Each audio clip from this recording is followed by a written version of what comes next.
بینەر و بەڕێزانی کەناڵەکەمان ئەم کاتتان باش ئێوارەتان باش دووبارە لە خزمەتتان دەبینەوە لەگەڵ بەڕێز شەماڵ بەشیری کە ناسراوە لەلاتان ئەمڕۆکە هەوڵ ئەدەین دوو بابەت بێکەوە تاوتوێ بکەین لە ڕاستیدا هەردوو بابەتیش لە میانەی کۆبوونەوەی ئیتر کۆنفرانسی ئاسایشی مونیخ بەڕێوەچوون کە یەکێکیان پەیوەندی بە کوردەکانەوە هەیە ئەوەی دیکەیان پەیوەندی بە ڕەوشی ئێرانەوە هەیە لەسەر ئەمانە لەگەڵ هاوڕێم کاک شەماڵ بەشیری ئەم بابەتانە تاوتوێ دەکەن. کاک شەماڵ بەخێر بێی. سپاس کاکی وا زۆر سپاس بۆ تۆ بۆ هاڕێیانەی کە چه ئێستا چ دواتر بینەری بەرنامەکەمان دەبن. بەڵێ زۆر زۆر پێخۆش حاڵ بووم کە بووە میوانمان. کاک شەماڵ هەروەکو دەزانی ئیتر لەو ماوەیەدا گۆڕانکاری زۆر زۆر گەورە لە سیاسەتی کوردیدا ئەنجام دران کە ئیتر دەزانین لە 6 جانیوەری هەتا وەکو 30 جانیوەری تەماشا دەکەین کوردەکان بەردەوام لە ژێر هەڕاشەیەکی زۆر زۆر گەورەی سوپای سووریا دابوون و لە بواری دیپلۆماسی لە بواری سەربازی لە بواری سیاسی لە بواری لۆجستیکی لە هەموو بوارەکاندا ئیتر گەورەترین گوشار لەسەر کوردەکان هەبوو و کوردەکان جگە لە کوردستانی عراق شتێک نەما پەنای بۆ ببن بەڵام تەماشا دەکەین لەو چەند ڕۆژانەدا کە 3 ڕۆژ کۆبوونەوەی مونیخ کۆبوونەوەی ئاسایشی مونیخ بەڕێوەچوو ئیتر تەماشامان کرد دوو بەشی کورد یعنی ئەلیتی دوو بەشی کوردستان بەیەکەوە دەرکەوتن بەیەکەوە سەردانی مونیخیان کردووە بەیەکەوە ئیتر کۆمەڵێک مانۆڕی دیپلۆماسی و سیاسیان ئەنجامدان بەڵام لەو کۆبوونەوەیدا تەماشامان کرد بە پێچەوانە ئیتر دەوڵەتی تورکیا یان نەبوو و یانیش زۆر لاواز بوو ئیتر ئەمە لەلایەک لە لایەکی دیکەش ئیتر لە بەشی دووەمیندا باز دەکەین کە ئیتر پەهلەوی بە ڕەسمی بانکێش کرابوو لە بۆ کۆنفرانسەکە ئەگەرچی لە ناو کۆنفرانسەکەدا ڕۆڵێکی زۆر گەورەی پێنەدرا بەڵام لە دەرەوەی کۆنفرانسەکە ئیتر ئێرانیە شاپەرستەکان خۆپیشاندانی زۆر زۆر گەوریان کرد و ئیتر سێناتۆری بەناودەنجی ئەمریکایی کە هاوکات هەم دۆستێکی ئیسرائیلیەکانە هەمیش لە بۆ کوردەکاندا لەو ماوەیەدا کاری لۆبی دەکا ئیتر بە ئاڵای شاپەرستەکان چوە بەردەم خۆپیشان دەران و ئیتر بانگەوازی کرد make Iran again great شتێکی وای باس کرد ئیتر ئەمانە هەمویان تاوتوێ دەکەین بەڵام با سەرەتا لە مەسەلەی کوردەوە دەست پێ بکەین ئێستا کە دوو بۆ چونمان هەیە ڕاگەیاندنی کوردی شتێک ئەڵێ و ڕاگەیاندنی عەرەبی و تورکی بە تایبەتی یعنی ڕاگەیاندنە شۆڤێنیەکانیان زیاتر باز دەکەم کە سایەتی جیاوازانە کە جیاواز بیر دەکەنەوە ئەمانە شتێکی کە دەڵێن یان یەکێکیان ئەڵێن ئیتر ئێمە مەزلوم عەبدیمان لەگەڵ خۆمان برد ئێمە خسمانە ناو قوتوو ناو مەنزەڵی سووری لەوێدا کوڵاندمان و ئیتر شتەکان بە تەواوەتی دەشارنەوە لە لایەکی دیکە ئیتر تەماشا دەکەین کوردەکان ئەمانە وەک سەرکەوتنێکی مطلقی دیپلۆماسی لە قەڵام دەدەن حەزەکەم سەرەتا لەسەر ئەو بابەتە ئیتر قسەی خۆتم بۆ بکەی بەڵام بەر لەوەی قسەی خۆتم بۆ بکەی داوا لە هاوڕێیانی سەر فێسبوک دەکەم بە زووترین کات فێسبوک تەرێک بکەن لەسەر یوتیوب چاوەڕێی لەسەر یوتیوب ئیتر چاودێری بابەتەکەمان بکەن و ئەوانەی پرسیاریان هەیە لە ئێستاوە بەش بەمەرجێک پرسیارەکان کورد بن پرسیار بن و ڕوون و کۆنکرێت بن ئەگەر پرسیارێکتان هەبوو لە ئێستاوە بینوسن ئەگەر پەیوەندی بابەتەکە هەبوو جاروبار ئیتر ئەو پرسیارانە ئاراستەی کاک شەماڵ بەشیری دەکەم. کاک شەماڵ فەرموو. بەڵێ کاکیوە لە ڕاستیدا ئەو ڕاگەاندنی هەم کوردی هەم ڕاگەاندنی عەرەبی تورکی دوولایانی قەزیەکەنە یعنی سەر بەو دوو بەرەیەنە کە ئێستاکە لە جۆرێک لە ناکۆکی لە شەڕ لە ململانە دەگەڵ یەکتردانە بۆیە زۆر ئاسایە کە هەردوو لا هەوڵ بدەن جێڕانەوەیەکی ڕووداوەکان پێشکەشی ئێمە بکەن کە لە بەرژەوەندی خۆیاندایە بەڵام ئەگەر ئێمە لە دەرەوەی ئەم دوو دەلاقەیە تەماشای ڕووداوەکەم بکەین ئەم لەو بڕوادامەکە ئەوەی ئێمە لە کۆنفرانسی مونیخ بینیمان هەوڵەکانی تاقیکردنەوەی مۆدێلێکی نوێیە لە چارەسەری کێشەکانی ناو دەوڵەتانی ڕۆژهەڵاتی ناوەڕاست. هەتا ئێستا ئێمە چەند مۆدێلێکمان هەبوو، مۆدێلێکەوە مۆدێلی دەوڵەتە سەقامگیرەکان ئەو دەوڵەتانانەکە لە مێژە لە ئارادانا دەوڵەتێکی دەسپۆتن جایا دەتوانێت جۆرێک لە دەسپۆتیزمێکی خەلیجی هەبێ کە لایەن بنەماڵەیەک و ئەمیرێک و خەلیفەیەکەوە بەڕێوە دەبردرێت، یا ئەوەی کە مۆدێلە ئێرانیەکەی کە لەلایەن ناوەندێکی مەسەبیەوە ڕێبەرایەتی دەکردرێت. دوای ئەو مۆدێلانەشمان هەیە کە کەم تا زۆر مۆدێلەکانی ئەو مۆدێلانن کە ڕۆژئاوا واتە وڵاتانی ئەمریکا و ئەوروپا موداخلەیان کرد و دەستیان تێوەردا و ویستویانە مۆدێلێکی جیاوازتێکدا ساز بکەن. ئەو مۆدێلانە کامانن مۆدێلی لوبنانە، مۆدێلی سووریایە، مۆدێلی لیبیایە، ئەو مۆدێلانن. ئەوە شاراوە نییە، هەمومانەوە دەزانین کە ئێستاکانە تێگەیشتنێکی هاوبەش هەیە کە هەم خەڵکانی ئەم وڵاتانی کە سەر بە ئالترناتیڤە کۆتاییەکەن، واتە ئەو هاوڵاتیانی کە لەو دەوڵەتانەدا دەژین کە وڵاتانی ئەوروپی و ئەمریکی موداخلەیان کردو، هەم گەلانی ئەم دەوڵەتانە ناڕازین، هەم گەلی عێراق ناڕازیە، گەلی لوبنان ناڕازیە، لیبی ناڕازیە، هەموو ئەوانە لە جۆرێک لە ناڕازایەتیدانا، هەم گروپە ئەتنیکەکان ناڕازین، گروپە ئاینەکان ناڕازین، ژنان ناڕازین، گروپەکانی تری وەکو کۆمەڵگەی کۆلکەزیێڕینیان پێدەڵن ئەوان ناڕازین. ینی هەموو ئەوانەی کە بە جۆر جۆرەکان لە کۆمەڵگادا هەنا بە جۆرێک پیان وایە کە لە سیستەمێکدا دەژین کە ڕۆژانە ڕوبەڕۆی غەدر دەکردنەوە، عەداڵەتی ئیجتیماعی تێدا بەدی ناکردرێت و هیچ ئاسۆیەک داهاتوویەکی ئەرێنی بخۆیان نابینن. وڵاتانی دەرەکیش ڕۆژانە ئەوە دەڵێنەوە کە مۆدێلی لوبنان مۆدێلێکی شکست خواردوویە، مۆدێلی عێراق مۆدێلێکی شکست خواردوویە، مۆدێلەکانی دیکەش وەکو باسم کرد وەکو لیبی ئەوانە لەسەر ئەوەش هاوڕایەکەیە کە باوەڕ ناکەم کە سەبێ وەکو مۆدێلێکی سەرکەوتوو باسییان بکە. لە دەرەنجامی ئەمەدا ئەوەی کە ئێستا ئەمە لە سووریا دەیبینین تەمرینی مۆدێلێکی نوێیە کە هەم ئەمریکا هەم ئەوروپا بەیەکەوە دایانهەوێ مۆدێلێکی جیاوازتر پێشکەش بکەن لە ڕۆژهەڵاتی ناوەڕاستدا. ئەلەو مۆدێلەدا هەم هەڵەکانی ڕابردوو لە بەرچاو بژیرێت و سەرڕاست بکرێنەوە و هەمیش مۆدێلێک دابمەزرێت کە هەم دەوڵەتێکی بە ئیستیقراری بەهێزی ناوەندی تێدا هەبێت و لە هەمان کاتیشدا جۆرێک لە زەمینەی گەڕەنتیکردنی مافی پێکاتەکانیش لە ئارادا هەبێت. جا هەم دەتوانێت پێکاتەی ئەتنیکی بێ، پێکاتەی ئاینی بێ. ئەو کۆنفرانسی مونیخ یا مونشن ئەوە بە ئێمە نیشان دەدا کە پرۆسەیەکێ بەناوی پرۆسەی ئینتەگراسیۆن. ئەو پرۆسەی ئینتەگراسیۆنە تا ئێستاکانە وەکو پرۆژەیەکی کامڵ پێشکەشی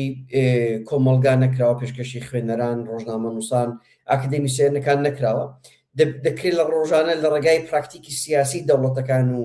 هێزەکانەوە خوێنەوەی بۆ بکەین و بزانین یاشیمانە بکەین چۆنە چۆن نیە. بەڵام تقریباً بە خاڵی درژ ئەگە باسی بکەین ئەوەیە کە باسم کرد، دەوڵەتێکی خاوەن ئۆتۆریتا بەهێزی ناوەندی کە سوڵتەی دەوڵەت واتە سوڤرێنیتی حاکمیەتی دەوڵەت یەکە پاراستراوە پارچە نەکراوە، دەوڵەت و سوپاکەی دەستی بەستەر هەموو کون و خوشببوونەکانی وڵاتەکەی خۆیدا ڕادەگا، جۆرێک لە ئیستیقراری تێدا هەیە، زەمینەی گەشەکردنی ڕێکخراوە پرۆکسیەکانی سەر بە ئێران تێیدا لەناو چووە. لە هەمان کاتیشدا جۆرێک لە ڕێکەوتن لە نێوان ئەمریکا رووسیا بەردەوامە، بەڵام بەردەوامیەکەی بەو جۆرەی کە بەرژەوەندەکانی رووسیا لەو شوونانە ڕێزی لێ بژیرێت و لە بەرچاو بژیرێت. بەڵام ئەوەی کە لە هەمووشی مهمترە ئەوەیە ئەمنی قەومی ئیسرائیلیش وەکو کۆڵەکەیەکی سەرەکی لە بەرچاو بژیرێت و پێک بهێنرێت. ئەوەی کە ئەوەندەی من ئاگادارم سەردانەکەی لایەنی کوردی ڕۆژاوای کوردستان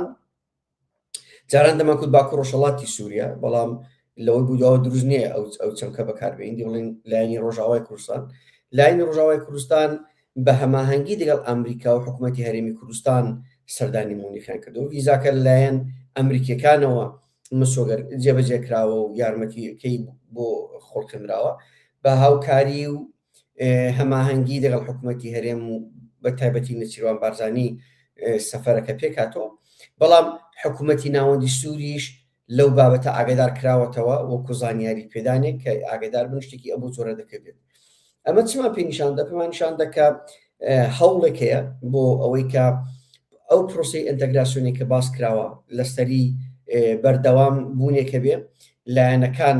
مەجبوری ئەوە بکەن کە بەردەوام من لەگەڵێک لە دیالۆگدا بن، مەشروعیەتێکی هەرێمی و ناودەوڵەتی بە هەموو لایەنەکانی بەشدار لە کێشەکەی سووریادا ببەخشن، لەگەڵ ئەو مەشروعیەتە جۆرێک لە حەقانیەتیش بە کێشەکانیان ببەخشرێت، بە چاوێکی هاوسەنگەوە تەماشایان بکردرێت، بەڵام لە هەمان کاتیشدا ئەو پەیامەش بدرێت بە تایبەتی لە ئێمە کە باسی کێشەی کوردەکەین، ئەو پەیامەش بە لایەنی کوردی بدرێت کە ئێوە لە چوارچەوەی سووریادا دانتان پێدا دەنرێت، لە چوارچەوەی دەوڵەتی سووریادا کە دانتان پێدا دەنرێت، بۆیە لە کۆمەڵێک کۆبوونەوەی گرنگ و استراتیژیک بەرپرسیارانی کورد لەگەڵ وەزیری دەرەوەی سووریا شیبانی بەشدار دەبن بێکەوە لە کۆبوونەوەکاندانا. بەڵام لە هەمان کاتیشدا ئێمە هیندێک چاپێکەوتن دەبینین وەکو ئەو چاپێکەوتنی کە لەگەڵ لێن زیکرا هەم کرا کە لەو کۆبوونەوەیدا ئیلهام ئەحمەد و مەزلوم عەبدی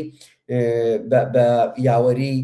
شیبانی وەزیری دەرەوەی سووریا بەشداری کۆنفرانسە دیدار و چاپێکەوتنەکە نەبوون، بەڵکو دیدارێکی تایبەت بەلایەنی کوردی و دەلەگاسیۆنەکەی لەنزیکرا هەم بێ. ئەوانی کە شارەزای سیاسەتی ئەمریکێنە ئەوەی دەزانن کە لە ئەمریکا ئێمە جگەلەوەی کە سەناتۆڕەکانی سەر بە دموکرات و کۆمارەکانمان هەیە، لە هەمان کاتیشدا لێگەڕین و مەیلی سیاسی جۆرا و جۆریش دەتوانێت لە ناو کۆنگرسمەنەکاندا هەبێ. هیندێک جار کۆنگرسمەنەکان بەبێت بەرچاوگرتنی سنوورەکانی حیزبەکانیان دەتوان لەسەر هیندێک پرۆژەی هاوبەشدا دەگەڵی ترکار بکەن، هیندێک کاناڵی تایبەت بەخۆیان ساز بکەن، هیندێک جار ئەم کاناڵانە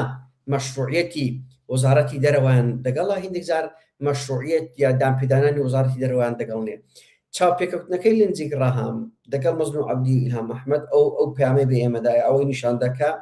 ئەمە کاناڵێکی هاوتەری بە بەبێ ئەوەی کە ڕەزامەندی یا گڵۆپی سەوزی کۆشکی سپی و وەزارەتی دەرەوەی ئەمریکی بۆ هەڵکراوێ. ئەمەش جۆرێکە لە پەیامدان بەلایەنی سووری کە بە تایبەتی بۆ دەلەگاسیۆنەکەی لەنزیکرا هەم کە ئێمە بە وردی متابعی پێشکەوتنەکان دەکەین، پێداگری لەسەر پرۆسەی ئینتەگراسیۆن دەکەین و جارێکی دیکەش ئەو هیوایە بەلایەنی کوردی بەخشنەوە کە هەموو شتێک کۆتایی پێناتەوە، ئەوان بەردەوامن لە یارمەتیدانیان و بە جۆرێک هاوسەنجی و موڕاڵ و معنەویاتێک لە ناولایەنی کوردیدا بهێڵنەوە بۆ ئەگەری هیندێک گۆڕانکاری لە داهاتوودا. ئێمەمان لەبیر نەچێ دیسان ئەو کۆنفرانسی مونیخ ئەو پەیامەمان پێدەدات کە کێشەکانی سووریا یەکلایی نەکراونەتەوە، کێشەکان بەردەوامن، قەیران لە ئارادایە، بەڵام هەوڵێکی ناودەوڵەتی لە ئارادایە، هەوڵێکی هەرێمی لە ئارادایە بۆ ئەوەی کە ئەو مودێلە نوێیە لە ئیستقراری سیاسی، ئیستقراری هێز، گەشە سەندنێکی ئابووری نیۆلیبراڵ لە ناو سووریەدا بێتەکایەوە، بەبێ ئەوەی کە ئەم سەقامگیریە، ئەم بەهێزکردنە دەوڵەت ناوەندیە ببێتە مەترسیەک بۆ ئەو پێکاتانەی کە چاوی دنیایان لەسەرە، وەکو کورد، وەکو دروز، وەکو عەلەوی، وەکو ژنان لە ناو سووریەدا. ئەمن ئەبە جۆرە بووی دەچم، بەڵام لە هەمان کاتیشدا ئێمە یەکشتی دیکەش دەبینین ێژەوەیەکە احتمالی دابەشبوونی کورد لە کوردی سووریا لە ناو ئەم پرۆسەیدا هەیە ئێمە بینیمان بەشداری لایەنی کوردی لە کۆنفرانسەکەی مونیخ ئەو پیامان پێدەدا کە ئیتر کورد خۆی یەکلایی کردێتەوە بە کامبەرەدا بشکێتەوە. ئەگە ئەتۆ لە یادت بێ لایەنی کوردی لە ڕۆژاوای کوردستان بەردەوام باسی ئەویان دەکرد کە ئێمە هێڵی سێهەمین، نە پشتگیری لەولا دەکەین نە پشتگیری لەولا دەکەین، ئێمە قەزیەیەکمان هەیە پرۆژەیەکمان هەیە هەر کەس دەگەڵمان بێ و پشتگیری پرۆژەکەمان بکە ئێمە سپاسیان دەکەین هاوکاریان دەگەڵ دەکەین. بە شکستی پرۆژەی باکوور وڵاتی سووریا لە دەستدانی سەدا هەشتای جوغرافیای ژێردەسەڵاتی قەسەدا گوتاری خەتی سێهەم ئالتەرناتیڤی سێهەم کۆتایی پیاتۆ. هاوکات کاک شەماڵ شتێکی دیکەش هەبوو کە ئەویش زیاتر لەلایەن ئەندامانی کۆنسیل سەرۆکایەتی پەکەکەوێنش کادرە باڵاکانی پەکەکە زۆر زار لە میدیا دەمانبیست لە ڕۆژهەڵاتی ناوەڕاست هەر کەسێک بیهەوێ گۆڕانکاری بکە حتا لە جیهان دەیانوت دەبێت لەگەڵ ئێمە ئیتفاق بکە، هەر کەسێک لەگەڵ ئێمە ئیتفاق نەکە ئیتر شکست دەهێنێ و هەردوو لا ناچارن مەبەستیان لە هەردوو لا ئەمە دیارە چەیە پێت وایە ئەمەش کۆتایی پێاتوە یان ئەمە بەردەوام دەکە؟ نام ئەم پێم وایە ئەو گوتارانە جۆرێک ئیدعای ئایدۆلۆژینە زیاتر بۆ وەگەڕخستن جۆش و خرۆش بەخشین بە ئەندامان و دۆستان و وڵات پارێزەکانی سەر بە حیزبەکانە ئەندامانی سەر بە حیزبەکانە. تەنها یەکێک تۆزێک لە سیاسەتی ناودەوڵەتی بزانێت ئەوەندە تێدەگا کە کورد ئەو هێزە یەکلاکەرەوەی نییە کە بتوانێت هێڵ ڕاکێشێ سنوورەکانی هاوپەیمانێتی لە سیاسەتی ناودەوڵەتیدا دابنێ یا لە هەمان کاتدا ئەجەندایەکی هەبێ ئەجەنداکەی خۆی بەسەر دەوڵەتانی زلهێزی جیهانیدا داسەپێنێ. هەر هیچ نەبێ ئێمە لە دوو قۆناغدا ئەومان بینیەوە هەم لە قۆناغی ڕەفراندۆمەکەی هەرێمی کوردستانی عێراقدا ئێمە ئەومان بینی کە کورد ئەو هێزەنێ هەم لە پرۆسەی هەڵوەشان یا شکستی پرۆژەی باکوور وڵاتی سووریادا ئێمە ئەومان بینی کە کورد ئەو هێزەنێ کورد فاکتەرێکی گرینگە کورد پێکهاتەیەکی گرینگە بەڵام ئەو هێزەنێ کە پرۆژەکەی خۆی داسەپێنێت و یا ببێتە فاکتەری یەکلاکەرەوە بۆ سەرکەوتنی هێزێک یا هێزێکی دیکەنە. ئەوە ئەمن ئەو قەناعەتی منە و پێم وایە زۆر کەسی ئەوە تەماشای دەکە و هیچ نەبێ ئەو ڕووداوانەی دوایی دەبێ وا بکەن کە ئەگە حیزبەکانیش مەیلی ئەو جۆرە پرۆپاگاندا ئایدۆلۆژی و ئەو جۆرە قسەکردن و گوتار دانانیان هەبێ دەبێ ئەو کەسانی کە چاودێری سیاسی نەو کەسانی کە متابعی مەسەلەی کوردەکان ڕۆژهەڵاتی ناوەڕاستدا دەبێت جارێکی دیکە خوێندنەوەیەکی نوێ و ڕەخنەگرانیان هەبێ بۆ ئەو ئیدعانەی کە تا ئێستاکانە لە تۆڕە کۆمەڵایەتەکاندا لە گوتاری فەرمی حیزبەکاندا لە ئارادا هەبوو. بەڵێ کاک شەماڵ کاک شەماڵە قسەکەت پێ ناڕم کاکیوە یەکشتری ئەو من هەواڵێکم خوێندەوە ئەوێژ ئەوەیە کە چەندەم هەواڵە ڕاستە ڕازنی نازانم بەڵام من لە سایتی KNN بینیم لاپەڕی KNN کە ئەنە کەسە لێدوانێکی داوە کە دەگەڵ دەوڵەتی قەتەر دیداریان کردو و چاپەکەیان کردو و قەتەریش پشگیری خۆی بۆ مەسەلەی کورد ڕاگەیاندەوە. ئەمە دوو ڕۆژ دوای کۆنفرانسەکەی مونیخ دێ یا مونشن دێ ئەوە چمان پێ نیشان دەکا لایەنێکمان هەیە کە خۆی یەکلایی کردوێتەوە لە کۆنفرانسی مونیخدایە لەوێ بەشدارە هەوڵ دەدا بێتە بەشێک لە ئەو ساحە سیاسیە بێتە ئاکتەرێکی چالاکی ئەم ساحە سیاسیەی کە لەلایەن ئاکتۆرە سەرەکیەکانی ڕۆژئاوایی لە جیهاندان هەنا جۆرێک خۆ لە یەکلاییکردنەوە لەو بواردا دەبینین بەڵام لایەکی دیکەشەوە دەبینین کە ئەو هێزانەی کە لە دەروەی ئەم چەترە دەمێنەوە خەریکن بۆ هیندێک لایەنی دیکە ڕاکێش دەکرێن واتە چۆنی ئەنە کەسە وەکو هێزێکی جیاواز وەکو هێزێکی نەک وەکو بەشێک لە ئەو پلاتفۆرمە هاوبەشەی کە دەگەڵ هێزەکانی سووریای دموکراتیک و دەگەڵ پێدە و ئەوانە پێچیان هێنابوو ئەنجومەنی پێیان بێ کوردیان پێدەکوت لە دەروی ئەو ئەنجومەنە کوردیە بخوایان دەچن هەم سەردانی شام دەکەن سەردانی قەتەر دەکەن کەواتە دیارە لەلایەک کە دەبینین ئەمریکا و فەرەنسا بەشێک لە کوردەکان ڕاکێشی کۆنفرانسی مونیخ دەکەن لەلایەکی دیکەشەوە ئێمە قەتەر و تورکیا دەبینین کە هەوڵ دەدا لایەنەکەی دیکە کە لە دەرەوەی ئەم پرۆسێ دەمێنێتەوە ڕاکێشی ژێر چەترەکەی خۆیان بکە لێرەدا ئەوەی کە گرینگە ئێمە تەماشای بکەینەوەی کە ئەنە کەسە هەتا ئێستاکانەکو هێزێکی سەر بە پارتی دموکراتی کوردستانی عێراق تەماشا کردەوە و هەتا ئێستاکانش لە وشەیەکی گونجاو دەگەڕم هەتا ئێستاکانش ئەم هێزە بە پێشمەرگەکانیەوە بە کاگیر و بە سەرکردایەتەکانیەوە پارتی دموکراتی کوردستان و شخصی مەسعود بارزانی بە مەرجعی کورد دەبین و پێناسە دەکەن ئەمەش لە هەمان کاتدا ئەم مەرجعە کوردیە یا منزومەی بارزانی دەگەڵ لایەنی قەسەدا سەردانی مونیخ دەکات و هیچێک لە ئەندامانی ئەنە کەسیان دەگەڵ لەو وەفدەدا لەو هەیئەتەدا دەگەڵ نییە ئایا لێرەدا ئەمنەوە نازانم ئەمە وەکو پرسیارێک مەترح دەکەم ئایا ئێمە دەبێت ئەبوو جۆرەی بخوێنینەوە کە پارتی دموکراتی کوردستانی عێراق هەوڵ دەدا لە دوو بەراندا ئیش بکە لەلایەکەوە ئەو پۆتانسیێلە سیاسی کە هێزەکانی سوورای دموکراتیکەیەتی لە چوارچەوەی پرۆژەی هاوبەشی ئەمریکا فەرەنسا دەگەڵ ئەوانە لە بەرەیەکدا خەریکی هندێکی ئیشکردنە لە هەمان کاتیشدا لە بەرەی تورکیا و قەتەردا لە ڕێگای ئەنە کەسە خەریکی بەڕێوەبردننی پرۆژەیەکی هاوتەری بن دەگەڵ ئەوەی کە لە مونیخ لە ئارادایە ئەوە بابەتێکە کە پێویستە ڕۆژنامەوانان ئیشی لەسەر بکەن کاری لەسەر بکەن زانیاری ورتر دەرخۆن چ شتێک لە پێشدا ئەوە هەیە یا ئەوەی کە نەخێر ئەنە کەسە خەریکە کەوتۆتە سەر ڕەوتێک کە ڕۆژانە لە بەرەی پارتی دموکراتی کوردستانی عێراق دوور دەخرێتەوە یا خەریکە بەخۆی خۆی دوور دەخاتەوە و خەریکە لە بەرەیەکی دیکەدا خۆی دەبینێتەوە لەبەر ئەوەی کە هەتا ئێستاکانە ئەو گوتاری ئەنە کەسە گوتارێکی بارزانی میحوەر و هەولێر میحوەرە و هەتا ئێستاکانە بارزانی وەکو مەرجعی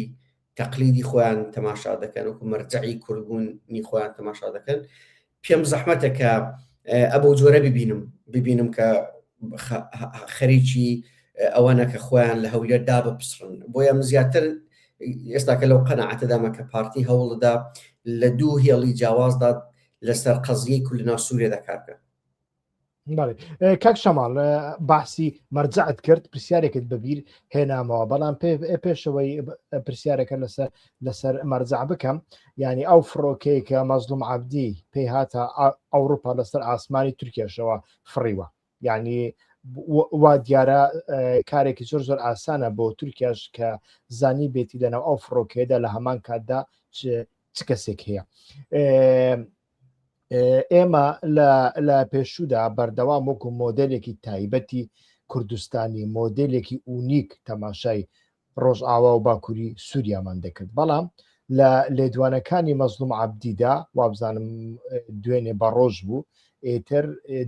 دوو جار باسی لە ئەوە کرد چی پێ دەڵێ تازە جەنابەت باس کرد وشەکەم لێبێت مەرجع دوو جار باسی مەرجعی کرد گوتی کوردەکان پێویستیان بە مەرجع هەیە من سەرەتا ئیتر وام زانی کە وشەیەکی بۆ نەهاتووە ئیتر وشەیەکی هەڵەی بەکارهێناوە لە جیاتی ئەمە مرۆڤ ئاساییەکە تووشی ببێت لە کاتی گوتارداندا بەڵام ئێوارە تەماشام کرد ئیلهام ئەحمەدیش هەمان قسەی دووبارە کردەوە و هەردوو قسەکانیش لە بۆ مێدیاکانی پارتی دیموکراتی کوردستان بوون ئەگەر هەڵە نەبم لێرەدا ئیتر لە نێوان دامەزراوەیی و یعنی باناڵین دیموکراسی چونکە لایەنەکان لە ڕۆژهەڵاتی ناوەڕاست هیچ لایەنێک نزیکی دیموکراتی نیە هیچ لایەنێکیش دیموکرات نییە بە خۆسەریشەوە بە پێدەشەوە بە هێزەکانی سووریای دیموکراتیشەوە بەڵام با بڵێن لە نێوان دامەزراوەیی و لە نێوان مەرجعیەت ئایا ئەو مۆدێلا بەڕاستی بەرەو مەرجعیەتی کۆنەپەرستی ڕۆژهەڵاتی ناوەڕاست دەچێت کە لە کوردستاندا لە کوردستانی عراقدا 30 ساڵە سەرچاوەی هەموو قەیرانەکانە بە تایبەتی لە 2014دا بەدواوە دەرکردنی پەرلەمان سەرۆکی پەرلەمان لەسەر مەرجع بوو داخستنی پەرلەمان لەسەر مەرجع بوو کە پێشتر هەموو وڵاتانی خۆرئاوا و دیپلۆماتکاران ئەیانگوت لە کوردستاندا پەرلەمان هەیە پەرلەمان قسە دەکات بەڵام تەماشا دەکەی پەرلەمان بووە کەسە پەڕۆکە هەتاوە پێستا پەرلەمان هیچ قیمەتێکی نییە جگە لەوەی کاتۆ موچە وەردەگری و هەندێک ئیمتیازاتی شخصی وەردەگری هیچ قیمەتێکی دیکەی لە چاوی پەرلەمان خودی پەرلەمانتارانیش نییە لە کوردستانی عراقدا بەڵام تەماشا دەکەین لە وڵاتێکی وەکو کاتەڵان لە ناوچێکی وەکو کاتەڵان کە لەگەڵ ئێمە ڕێفراندۆمیان کرد لەبەر ئەوەی پەرلەمانێکی بەهێزی هەبوو کاتەڵان هەروەکو خۆی ماوە هیچ گرفتێکی لە ڕووی ئیماژەوە بۆ دروست نەبوو ئەگەر چی ڕێفراندۆمەکە سەرکەوتو نەبوو کاک شەماڵ ڕۆژئاوا بەرەوچێ هەنگاو دەنێ کاکیوە ئەم پێم وابێ ئێستا ئەو قسانێک کە لەو بابەتە دەیکەم زۆر کەس تووڕە و عاجز و ناڕەحەت بکە و لەوانەیە هیندێکیش دوای هێری ششمان بکەن بەڵام ئەم پێم وایە بزوتنەوەی ئۆجلانی لە دوای ڕووداوەکانی دێرە زور و ڕقا گەڕەکەی شێخ مەقسوود لە حەڵە بوو لە ئەشرەفیە تووشی قەیرانێکی ئایدۆلۆژی بوو ئایدۆلۆژیەکە لە ناوخۆیدا بە جۆرێک ڕووخاوە کە مەشروعیەتی ئایدۆلۆژی خۆی لەسەر عەرزی سیاسی لەسەر گۆڕەپانی سیاسی لە دەستداوە ئەمە زۆر سەیر نییە دەسەڵاتێک کە ١٨ جوغرافیای ژێردەسەڵاتی لە دەست بدا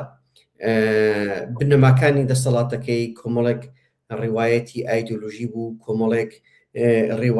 کۆمەڵێک تێڕوانین و پرۆژەیەکی سۆسیۆلۆژیکی لە پشت بوو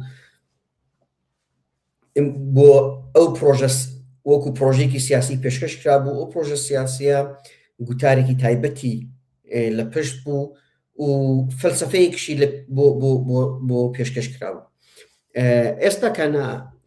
ڕووداوەکانی ئەم دوایەی سووریا ئەوەی کشتمان پێ نیشاندا کە یەک ئەو پرۆژە کۆمەڵایەتە شکستی خواردووە ئەو جۆرە لە جێڕانەوەی ئایدۆلۆژیی کە هەبوو ئیتر مەشروعەتی نەماوە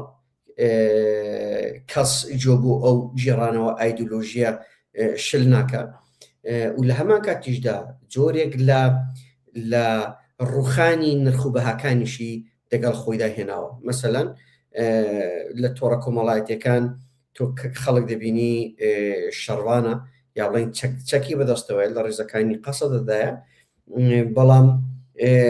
بە ئوسلوبێکی زۆر سەرجادەیانە زۆر سوک زۆر سەخیفانە جنێو بە برایەتی گەلان دەدا بە ئوسلوبێکی زۆر خراپ جنێو بە ئەو نەتەوانە دەدا کە تاکوونیە ڕۆژێک پێشتر بەشێک بوون لەو پەیمانە کۆمەڵایەتیەی کە وەکو باسم کرد ئەم سیستەمە لەسەری بنیاد نرابوو لە هەمان کاتدا کاربەدەستانی سیاسی باز لەوە دەکەن کە هەڵیان کردو ئەوان ئامادەن هەموو ڕەخنێک قبولکەن هەرچەند ئەوەش تۆزێک نزیکایەتێکی سوکی تێدایە تۆ بەوەی کە بڵێ هەڵەکان نەچێ بە دووشان بتەوێ ڕەخنەکان لەسەر خۆت لابەری بڵێمە هەموو ڕەخنێک قبول دەکەین بۆی کە قامچی سەردابنەی کام ڕەخنە لەبەرچی و لەبەر چ هۆکارێک قبول دەکەی ڕەخنەداینێکی هەرزان بەوەستم ئەوەیە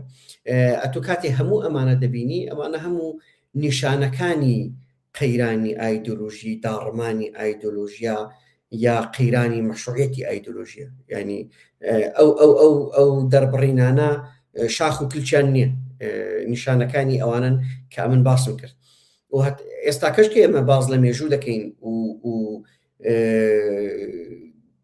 هەڵوەشانەوەی هیندێک ئایدۆلۆژیا باز دەکەین فەشەلهێنانی کۆمەڵی پرۆژەی سیاسی لە ڕابردوودا باز دەکەین یا ڕوخانی مەشروعیەتی ئایدۆلۆژیەک ئێمە دەست نیشان دەکەین هەر قامک بوو ئەو فاکتۆرانە دەبین کە ئێستا کەنا ئێمە لە نقاشەکەماندا لە ڕۆژاوای کوردستاندا هەنە و ڕوویاندا و ئاماژیان پێ دەکەین ئەم ئێستا کەم ئەم ڕوخانە ئەو داڕمانە ئایدۆلۆژیە لە ناوچوونی مەشروعیەتە ئایدۆلۆژیە بە جوورێکی دیکەش دەتوانین ببینینەوە ئەویش ئەوەیە کە کۆڵەکە سەرەکیەکانی ئەم گوتارە ئیتر لە ناو گوتاری کاربەدەستانی سیاسیدا بەدی ناکردرێ. مەسەلەن وەکو پێشتر باسم کرد ئەتۆ جۆر لێ نابێت کاربەدەستانی ڕۆژاوای کوردستان باز لە هێڵی سێهەم بکەن. ئەتۆ کوجاران جۆر لێ نابێت کە باز لەوە بکەن ئێمە سیستەمێکمان دەوێت کە برایەتی گەلانی تێدا مسۆگەر بکرێت. تۆ ئەوە جۆر لێ نابێت کە بڵێ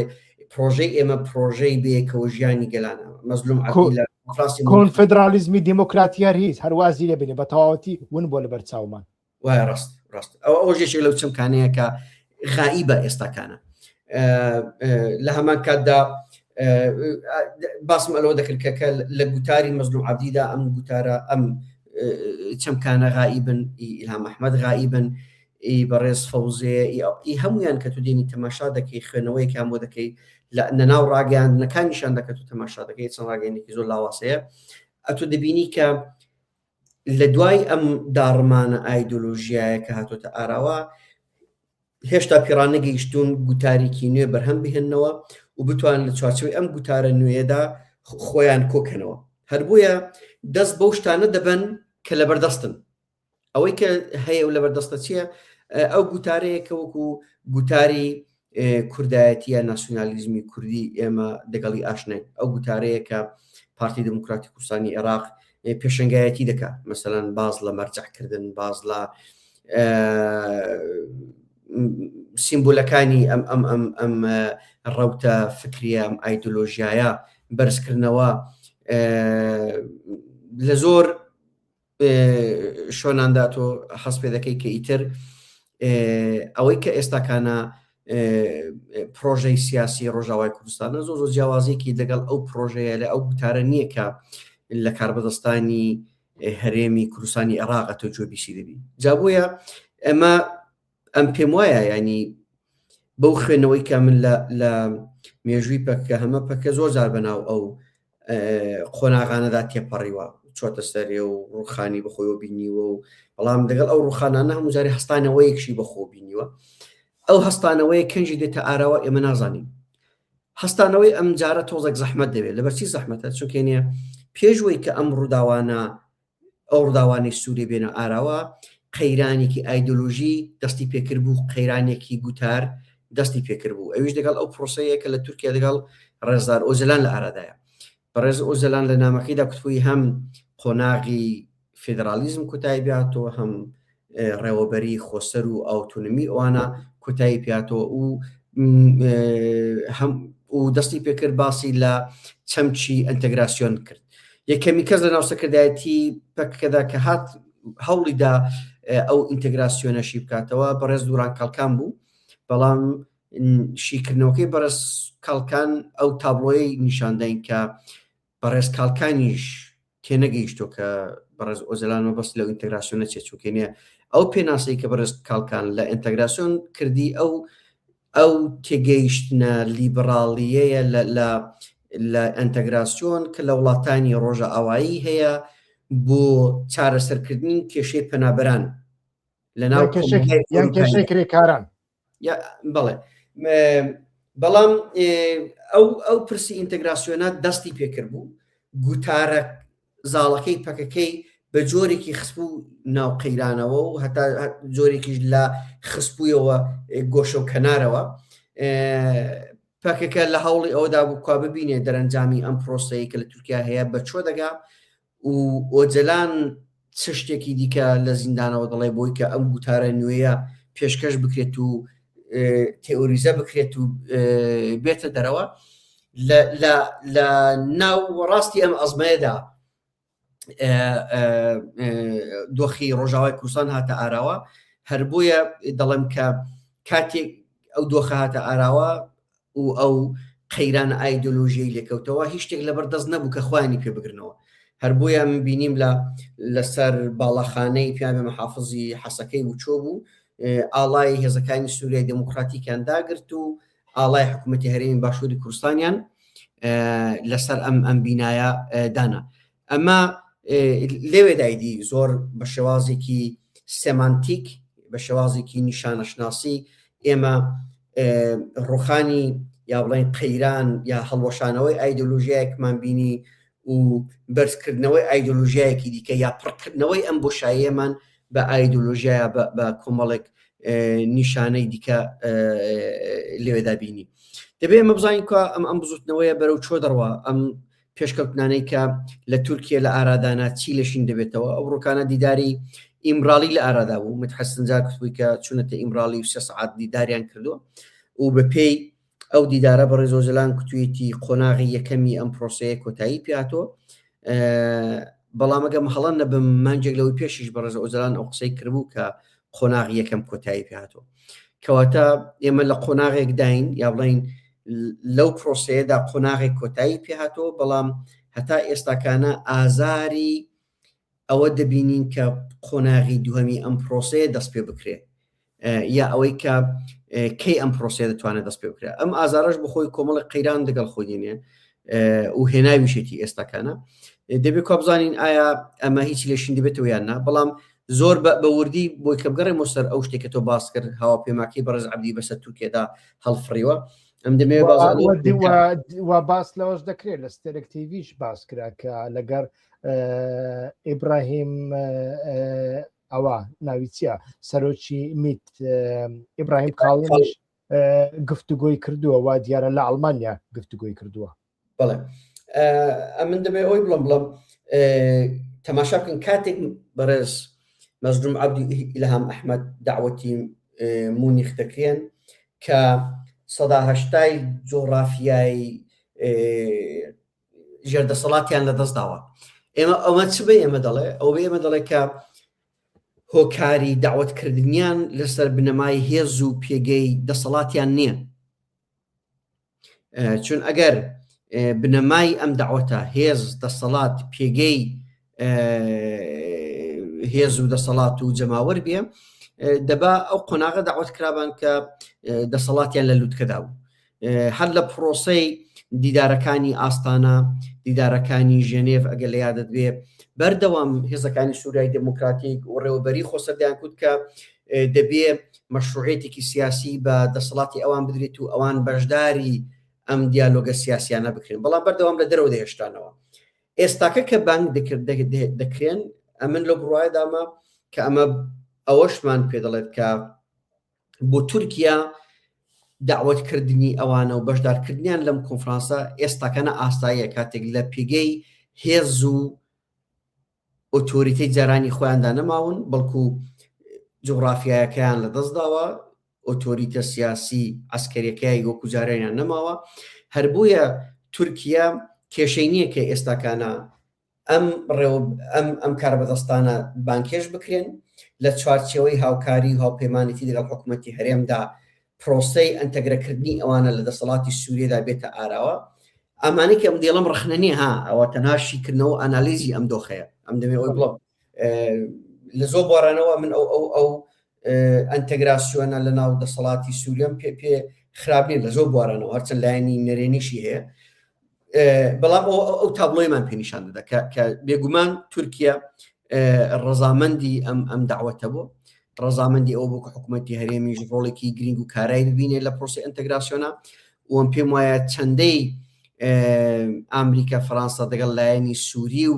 لایەنی کوردی لە سووریەدا لە دیالۆگدانا بە هەمان شێواز و لە هەمان ئاستیشدا دەگەڵ لایەنی تورکی لەم پرۆسێدا بەشدارن. تورکیا لە دەرەوەی ئەم مەعادلاتە نییە، بەڵکو لایەنێکی زۆر زۆر سەرەکی و بەڵام هاکان فیدان بەشداری نەکرد لەو کۆبوونەوەیە. بڵێ ئەویش بۆ لەوانەیە ئەمەش پەیامی ئەوان بێکە کە بۆ تورکیا لەم قۆناغەدا کۆنفرانسی مونیخ گرنگ نییە، یا ئەوەی کە بۆ تورکیا لەم قۆناغەدا بەکارهێنانی پلاتفۆرمێکی ئەبە جۆرە بۆ دیالۆگ و چاپێکەوتن و دیپلۆماسی گرنگ نییە، یا ئەوەی کە نیانویستۆ بە شێوازێکی فەرمی مەشروعیەت بدەن بە بەشدارکردنی لایەنی کوردی لەم کۆنفرانسەدا، چون بیران کردوێتەوەکەوە هەم دەتوانێت لە ناو سیاسەتی ناوخۆی تورکیادا بوێتە بارێک بەسەرەتدا بشکێتەوە و لە هەمان کاتیژدا دەتوانێت دەستی لایەنی کوردی بەهێز بکە لە دیپلۆماسی لە ئاسی ناودەوڵەتیدا و ئەمە لە مزاکراتی ناوخۆیی دەگەڵ ئۆزەلانیشدا بەکار بهێنرێت و بەکار بهێنرێت، دەتوانێت لایەنێکیشی ئەمە بێ. بەڵام وەکو کتم تورکیا دەستەوەستان دانەنیشتۆ چوونی ئەنە کەسە بۆ قەتەر و ڕاگەاندنی ڕێککەوتن دەگەڵ دەوڵەتی قەتەر ئەمەش بۆ خۆی جۆرێک یاریەکانی ئەم پشتپەردەمان نیشان دەدا. بەڵێ کاک شەماڵ کاتێکی کەممان ماوە تاریکێکمان ماوە حەزەکەم هەندێک باسی ئێران بکەین بەڵام هەر لە سوارچێوەی کۆنفرانسی ئاسایشی مونیخدا یانی هۆی چی بوو کە ترامپێک ئامادە نەبوو بە هیچ شێوێک سەرباری هەموو گوشارەکانی ئیسرائیل خودی ئیسرائیل و دەوڵەتی ئیسرائیل لۆبی ئیسرائیلی لەگەڵ پەهلەویدا بنیشێ بەڵام پەهلەوی لەوێدا ئیتر لە مونیخ بانکرا هەرچەندە لە ناو کۆنفرانسەکەدا هەروەگو لەسەر لە پێشەچەکەدا گوتم ڕۆڵێکی نەبوو بەڵام لە دەرەوەی کۆنفرانسەکەدا وا دیارە ڕۆڵێکی هەبووە لینزی گراهەم ئەو جۆرە گوتارانەی وانش ئەو جۆرە شۆوەی نیشاندا لە بۆ ئێرانیە شاپەرستەکان کە لە دەرەوە ئیتر خەریکی خۆ پیشاندان بوون ئەمە لە کاتێکدا کە ئیتر کۆبوونەوەی نێوان ئەمریکا و ئێران لەسەر چارەسەرکردنی کێشەکانیان بەردەوامە ئایا بەڕاستی پێت وایە کە ئیتر خۆر ئاوا بڕیاری ئەوەی داوە کە شاپەرستەکان ئیتر بگەڕێنەوە سەردەسەڵات ویانیش ئەمە بەتەنیا کارتێکی گوشارە لە پەنای ئەو گفتوگوی دیپلۆماسیانەی کە لە ئیتر لە عەمان ویانیش لە ئایندەدا لە جنێف ئەنجام دەدرێن بەکاردەهێنرێ. کاکی وام پێم وایە بەڕاستی ئەمریکایەکان ئەوروپایەکان ئیسرائیلەکان دەگەڵ کەسێک وەکو پەهلەوی نامونین بە ساڵانە پەهلەوی لە نزیکەوە دەناسن متابعی دەکەن هێز و تواناکاریەکانی بەباشی دەزانن چەندە چەند نییە و دەزانن ئەم کەسە کەسێک نییە کە بتوانێ ڕۆڵی سەرکردایەتی و پۆزیسیۆنی ئێرانی ببینێ یا ئەو ڕۆڵەی هەبێ کە بتوانێ ببێتە ئاڵتەرناتیڤێکی گرنگی دەسەڵات لە داهاتووی ئێراندا بەڵام یەک شت گرنگە کە ئێمە ببینین کاتێک لەنزی گراهەم شت دەکات دیێتە چێ قسە دەکات لەنزی گراهەم بەشێکی گرینگە لە لۆبی ئیسرائیل لە ئەمریکا پەیوەندیەکانی لەنزی گراهەم دەگەڵ ئیسرائیل دەگەڵ لۆبی ئیسرائیلی بەناوبانگن ڕۆڵی ئەوان لە هەڵبژاردنەوەی بۆ سێناتۆر شتێکی زانراوە شتێکی حاشا هەڵنەگرە سەردانەکانی سەفەرەکانی بۆ ئیسرائیل پشتگیری بۆ سیاسەتەکانی ئیسرائیل هەمیشە یەکێک لە ئەولەویەتەکانی ژیانی سیاسی لەنزی گراهەم بوو و ئەوەی کە ئێستاکانەش دەکردرێ لە مونیخ لە ئەمریکا لە هیندێک شوێنی دیکە ئەم بۆ خۆم وای دەبینم کە لۆبی ئیسرائیلی زۆر بەباشی هەوڵدەدا پۆتانسیێلی ناسیۆنالیزمی ڕادیکاڵی ئێرانی لەم دۆخەدا بەکاربێنێ هەم وەکو کارتێکی زەخت و گوشار لە دژی جمهوری ئیسلامی هەم بەهێزکردنی دەستی لایەنی گفتوگۆ و دیپلۆماتکار دەگەڵ کۆماری ئیسلامی و هەمیش بەردەوام ئەو پەیامەدان کە ئەوان بێ ئاڵتەرناتیڤ نین ئاڵتەرناتیڤی دیکەیان لەبەردەستدا هەیە چۆن کۆماری ئیسلامی هەوڵ دەدا بە بەکارهێنانی حەماس و حیزبوڵڵا گوشاری سیاسی ئەمنیەتی لە دژی دەوڵەتی ئیسرائیل ساز بکە ئیسرائیلیش ئێستاکانە بە هەمان مێتۆد هەوڵ دەدا ناسیۆنالیزمی ڕادیکاڵی ئێرانی کە پەهلەوی ئێستاکانە سەرۆکایەتی دەکات ئەمە وەکو پرۆکسی خۆی بەکاربێنێ لە هاوکێشەکانی سیاسیدا دوای لەنزی گراهام جان مەرشایمەر پێی دەڵا سناتۆرێکی ئەنتەرتەینمەنتە ینی وەکو کەسێکی کە خەڵک مەشغوڵەکە خەڵک ڕۆژانە شت بە خەڵک دەرێ خەڵک مەشغوڵی ڕووداوەکان دەکا جەوەکە گەرم دەکا فەزاکە گەرم دەکا کەسێکی ئەوەندەیە بەڵام لە پراکتیکدا کەسێکی ئەوەندە خاوەن کاریگەری لەسەر بڕیارەکانی دۆناڵد ترامپ یا کەسێکی زۆر خاوەن کاریگەر لەسەر سیاسەتەکانی وەزارەتی دەرەوەی ئەمریکانیە و تەنها ئەوەندەیە کە وەکو باسم کرد کەسێکە کە دەنجی زۆر دەبیسترێت و هاژوهۆژی زۆرە و دەتوانێت سەرنجەکان بۆ لای خۆی ڕابکێشێ. ئێستاکانە پەهلەویەکان یا بڵێن ناسیۆنالیزمی ڕادیکاڵی ئێرانی توند ئاژۆی ئێرانی بە پێشنگایەتی پەهلەویەکان توانیویانە ببنە بەشێک لە ئەجێندای سەرەکی ئۆپۆزیسیۆنی ئێرانی. هۆکارەکەشی ئەوەیە ئۆپۆزیسیۆنی ئێرانی لە چەپی چەپەکەیەوە بۆ هێڵەمەم ناوەندیەکەی وەکو کۆماری خوازەکان بۆ لایەنە هەرە کۆنسەرواتیڤەکان هەتا ئێستاکانە نەیانتوانیوە بەرنامەیەکی ڕوون و ئاشکرایە پێشکەشی کۆمەڵگای ئێرانی بکەن، پێشکەشی کۆمەڵگاکانی خۆیان بکەن، جا کوردەکان بۆ کوردەکان، بەلوچەکان بۆ بەلوچەکان، و لە هەمان کاتیشدا تا ئێستاکانە هەوڵە نەیانتوانیوە سەرکەوتوو نەبوونە یا هێزی ئەویان نییە مەسافەی ئایدۆلۆژی خۆیان دەگەڵ ئایدۆلۆژی لایەنی ناسیۆنالیزمی توند ئاژۆی ئێرانی سنوورەکانی خۆیان دەگەڵ ئەو یەکلایی بکەنەوە و زەقی بکەنەوە و لە پێشەی دابنێن. ئەمەش بۆتەوەی کە زۆربەی ئەو کەسانی کە دەیان هەوێ چالاک بن یا دەیان هەوێ شتێک بکەن شتێک بڵێن ببیەوەی کە کەسێکی زۆر زۆر ڕادیکاڵی ناسیۆنالیستی ئێرانیش بن تەنها ڕەگەڵ ئەو شەپۆلە دەکەون. هەروەکو ئەو ڕۆمانی گەل تۆ دەزانی و کابراکە دێت دەرێ خۆپەشاندانە و بەخۆشی نازانێت لە نەکاو دەکەوێتە ناو شەپۆلی ئەم خۆپەشاندانە و دەبێتە بەشێک لەم چیرۆکە. ئەوەش ئەبوو جۆرەیە بەشێکی زۆر لە شەقامی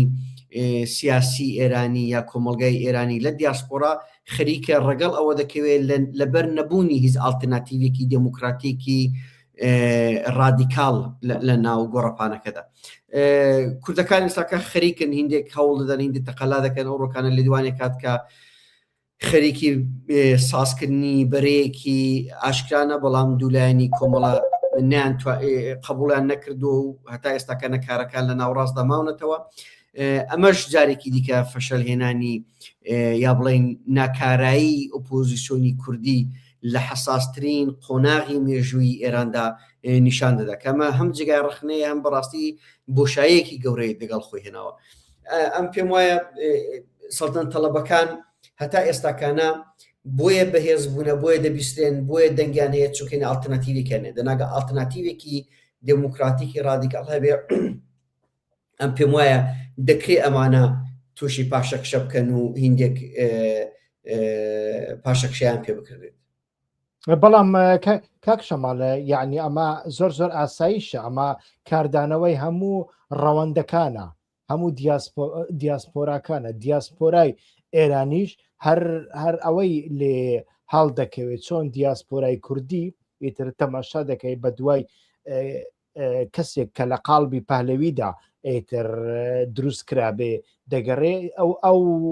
دیاسپۆرای ئێرانیش هەر ئەمەی لێ هەڵدەکەوێت. پێم وانە ئەگەر ئالتەرناتیڤێکی لەناو خۆدا هەبێ بتوانین، چونکە و ئەمە بەتەنیا لە دەرەوەیە لەناو خۆدا بەخۆشت دەزانی ینی ئەتۆش پەیوەندیت هەیە منیش کەمتر پەیوەندیم هەیە لەگەڵ ئێران بەرام بەقەت ئەوەی پەیوەندیم هەبووە هەمویان باس لەوە دەکەن کە شتێک نییە بە ناوی پەهلەوی لە ناو خۆی ئێراندا نە لە ناو فارسەکاندا نە لە ناو عەجەمەکاندا نە لە ناو نەتەوەکانی دیکە و گروپەکانی دیکە شتێکی وانە. کاک شەمال لە کۆتاییدا چ پێشبینیەکت هەیە لە بۆ ئەو دیدارانەی کە لە نێوان ئەمریکا و ئێراندا ئەنجام دەدرێن؟ ئەمن ئەوڕۆ گوێبیستی قسەکانی مەهاجرانی لاریجانی بوو لە دەگەڵ ئەلجەزیرە بە جۆرێ قسە دەکات کە لە مەسەلەی چەشی ناوکیدا دیارە ئامادەی هەموو تەعویزدانێکن دەڵێ دەکرێت مێکانیزمی کۆنتڕۆڵ لەسەر بەڕێوەهێنانی چەشی ناوکی لەسەری ڕێکەوتن بکرێت تەنانەت نەک مانگانە هەفتانە یا ڕۆژانە ئاژانسی ناودەوڵەتی ئەتۆمی لە ئێران بێت و سەرپەرشتی و کۆنتڕۆڵی ناوەندەکانی پیتاندن بێت و ئەوانە ئەمە بخۆی هەنگاوێکی زۆر زۆر نوێیە لە دیپلۆماسی ئێرانیدا چونکە لە دوای شەڕی 12 ڕۆژەی ئیسرائیل دەگەڵ ئێران ئێرانەکان لەو بڕواایەدا بوون کە ئاژانسی ناودەوڵەتی وزەی ناوکی زانیاریە نهێنەکانی ئێرانی داوە بە ئیسرائیل و ئەمریکاکان لەو ڕێگایەوە توانیوانە ناوەندەکانی پیتاندنی ئۆرانیۆم بپێکن و بۆمبارانی بکەن. تەنانەت بڕیاری گرتن و سزادانی سەرۆکی ناوەندی ئەتۆمیان لە ئاژانسی ئەتۆمیان لە ئێرانی دەرکرد. گەڕانەوە بۆ سەر ئەوەی کە ئێمە ئامادەین هەموو هاوکارێک بکەین، ئەمە نیشان دەدا کە ئێرانەکان بەڕاستی مەیلی ڕێکەوتنیان هەیە لە ڕێکەوتن دەگەڕێن و لەژێر زەخت و گوشارێکی زۆردانە. بەڵام لە هەمان کاتیشدا ئەم دەڵێ کە ئەم هەر چەشتنە ڕێکەوتنێ دەگەڵ ئەمریکا نابێ پرسی پیشەسازی ساڕوخ و یا بڵێن موشەکەکانی ئێرانێ لە خۆ بگرێ. ئەمانە شتێکی ناخۆیینە پەیوەستن بە پیشەسازی لەشکەری ناخۆی ئێران و ناتوانێ ئەمە بێتە بابەتێکی ڕێکەوتن دەگەڵ ئەمریکا. و بێگومان ئەمەش هەمومان دەزانین کە ئەمریکا بە ئەو ڕۆڵ و پێگەی کە لۆبی ئیسرائیلی لە ئەمریکادا هەیەی حساسیەتەکانی ئەمنیەتی ئیسرائیل لە هەرێمەکەدا و دەوڵەتی ئەمریکاش کە ئیسرائیل و کۆپمانێکی خۆی دەبینێ بەهیچ جوور ناتوانێت چاوپۆشی لە پرۆژەکانی گەشە سەندن و گەشە پێدانی موشەکە دوورهاوێژەکانی ئێران بپۆشێ. هەر بۆیە ئێران مەجبورە یا ئەوەی کە ڕێکەوتنێکی هەمەلایانە دەگەڵ ئەمریکا دەکات کە لەو ڕێکەوتن هەمەلایانەدا هەموو ئەو تەوەرانە لە خۆ دەگرێت کە ئەمریکا لەسەر مێزی داناوە، یا ئەوەی کە ئێرانەکان ناگەنە هیچ ڕێکەوتنێک دەگەڵ ئەمریکایەکان و زەمینەی جۆرێک لە هێرش بۆ سەر ئێران دێتە ئاراوە. هەتا ئێستاکانە من پێم وایە زۆر زوویە بڵین 100% هێرش دەکرێت یا 100% ڕێکەوتن دەکرێت، چونکە نیە ئەمە شتێک نییە کە ئەوەندەیە من متابعی دەکەم. ترامپیش ئەڵێ کاتێکی زۆرمان لە بەردەستدایە ئەوان پێیان وایە کە ئێستا کاتی دیپلۆماسی دەبێت دیپلۆماسی بکردێت، دەبێت شانس بە دیپلۆماسی بدرێت، هەر هیچ نەبێ ئەمە گوتارە فەرمیەکەیە. بەڵام ئێمەش نازانین کە بەڕاستی لە پشت پەردە چ ئارادای چ ئارادانێ. بەڵام زۆربەی ئەو کەسانەی کە شۆڤەکاری ئەمریکینە کەم تا زۆر ئاگاداری پرۆسەی مزاکرەکانن لەو بڕوایدانە کە هەتا ئێشتاکە زۆر زووە بوو کە ئەمریکا بڕیارێکی گلاکەرەوە بدە. بەڵام لە هەمان کاتدا ئەمریکا هەوڵ دەدات کە بە جۆرێک خۆی ئامادە بکە کە دۆکتورینی ئاشتی لە ڕێگای هێزەوە بەسەر ئێراندا داسەپێنێ. ئەمە زۆر زوو گرنگە کە لە بەرچاومان بێ. ینی سیاسەتی ئەمریکا لەم پرۆسەیە لە مزاکرە دەگەڵ ئێران دۆکتورینێک لە چوارچێوەی ڕێزگرتن لە سەروەریەکی دوولایەنە نییە. بە پێچەوانە ئەمریکاکان دایان هەوێ کەڵک لە دۆکتورینی ئاشتی لە ڕێگای بەکارهێنانی زەخت و گوشارەوە بکەن. هەر بۆیەش ڕۆژانە باز لە گواستنەوەی کەلوکەلە استراتیژیکەکان دەکەن بۆ کەنداوی ئێران بۆ منطقەکانی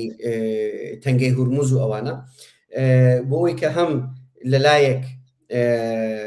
تادیدی هێرش بۆ سەر ئێران لەسەر ماسەی دیپلۆماسیدا هەبێ، بەڵام لە هەمان کاتیشدا لایەنەکان ملزم بن بە بەرداوامکردنی دیالۆگ. ئەم پێم وایە هەتا کونێ نەورۆزمان لە پێشدایە لەو ببوورە لەو یەک مانگەیدا تا نەورۆز لایەنەکان بڕیاری گلاکەرەوە دەدەن. ئایا ئێران ئامادەیە هەموو تەعویزێک بدا بۆ ئەمریکایەکان یان نا؟ و ئایا یا ئەوەی کە ئایا ئەمریکا ئامادەیە ڕێکەوتنێکی مامناوەندی لەگەڵ ئێران بکە، نا ڕێکەوتنێکی ماکسیمالیستی، بەڵکو ڕێکەوتنێکی مامناوەند کە هیندێکشت لە خۆ بگرێت و بەڵام هیندێکشتی ئێرانەکانیش لە بەرچاو بگرن. ئەوە ئەم پێم وابێت لە دەوروبەری نەورۆز ئەم پرسەی گلایی دەکرێتەوە. زۆر چاکە باشە کاک شەمان سەعاتێکمان پڕ کردەوە ئەتۆ شوا بزانم قڕگت وشک بوو ئەوەندەی قسەمان بۆ بکەیت زۆر سوپاس دەکەم کە تاوکو ئێستا لەگەڵمان دابووی بە ناوی خۆم و بینەرانیشەوە زۆر سوپاس دەکەم کە کاتی خۆت بۆی مەتەرخان کرد هەر بژیت کاکیوە سپاس بۆیەوەش بەڵێ بینەرە و بیسەرانی هێژا سوپاس بۆ ئێوەش کە تاوکو ئێستا لەگەڵمان دابوون زۆر سوپاستانەکەین هەر هەبن لەگەڵمان دابن هەتا بەرنامەی ئایندە کاتێکی خۆشتان بۆ خوازمەر شاد و بەختەوەر بن